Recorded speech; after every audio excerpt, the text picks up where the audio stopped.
right with me. Good deal. Yeah, so contrary to popular belief, the big issue with Ticketmaster this week actually did not have to do with anything related to DeAndre Swift, but we are going to talk about him a little bit and potentially swipe right or left.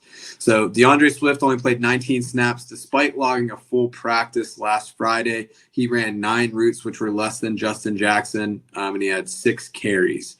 Jamall Williams remained in his usual role as the Lions' leading rusher. He had 59 yards on 16 carries and scored a touchdown. Swift's 6 carries were the most carries he had since September, but he averaged only 1 yard per carry last week, but he did have a 9-yard touchdown reception.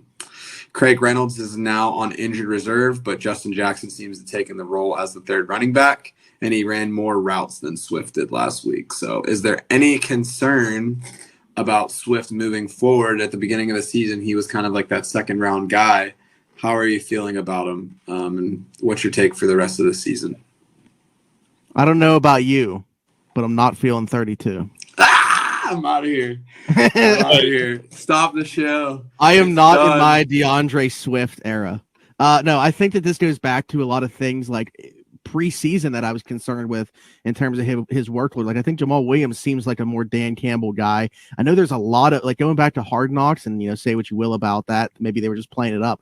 Deuce Staley a lot of the time was upset with DeAndre Swift. Look at Drew's face right now. He's got that I told you so face right now.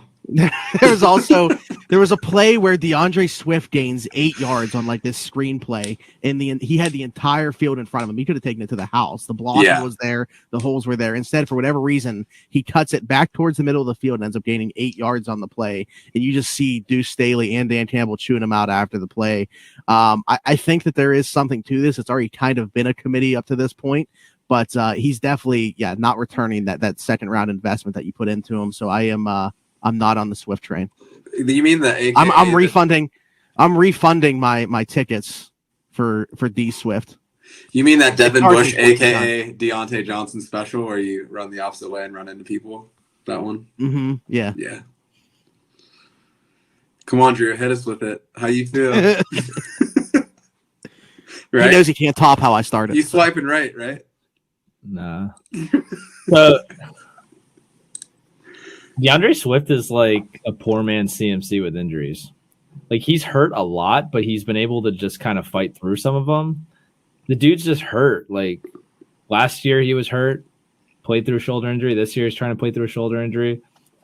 I don't know what it is. Like, I'm not going to own shares of DeAndre Swift moving forward because I just don't trust his injuriness. I just don't. Okay. Is it just the injuries, though?